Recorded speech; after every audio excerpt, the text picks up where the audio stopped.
The U.S. will send more aid to Ukraine in its efforts to defeat Russia. According to the Pentagon, the nearly $225 million package includes air defense systems, artillery, and anti-tank weapons.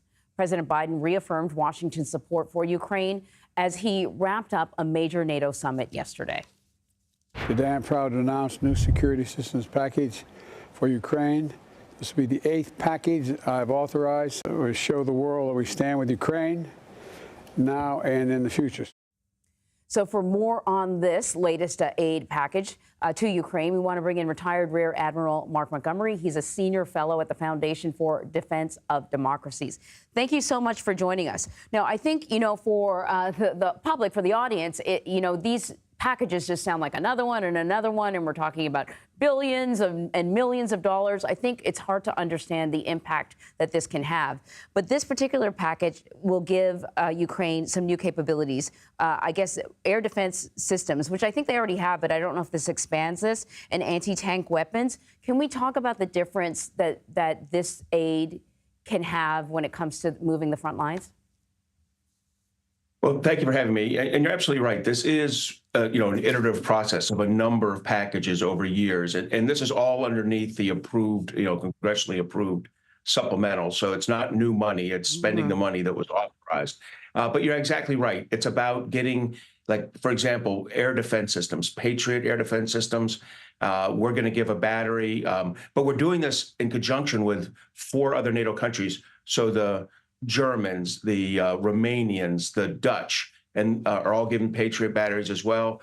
And the Italians are going to give what's called a SAMP-T battery, a similar system.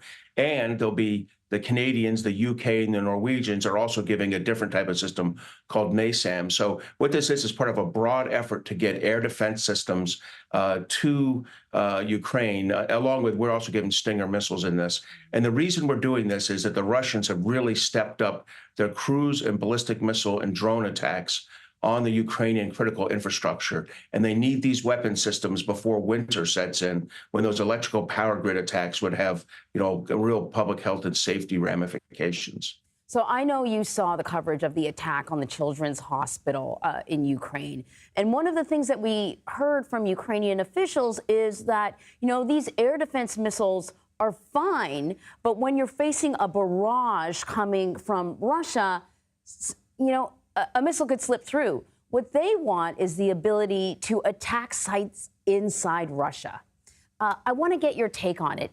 Is the equipment enough, or do restrictions have to be lifted, some of them, on how Ukraine uses some of these weapons?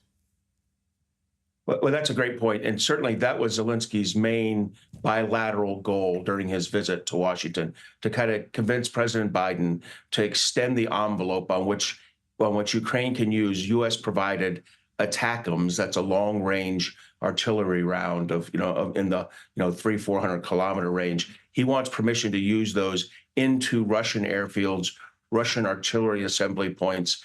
You can't just shoot down every arrow fired at you. At some point, you have to go attack the quiver. And that's what he's asking for, is permission to attack those airfields and those logistics congregation points deeper inside Russia. The weapons can reach there. We've given them the weapons. They know how to fire them. It's just political permissions that Ukraine needs from President Biden.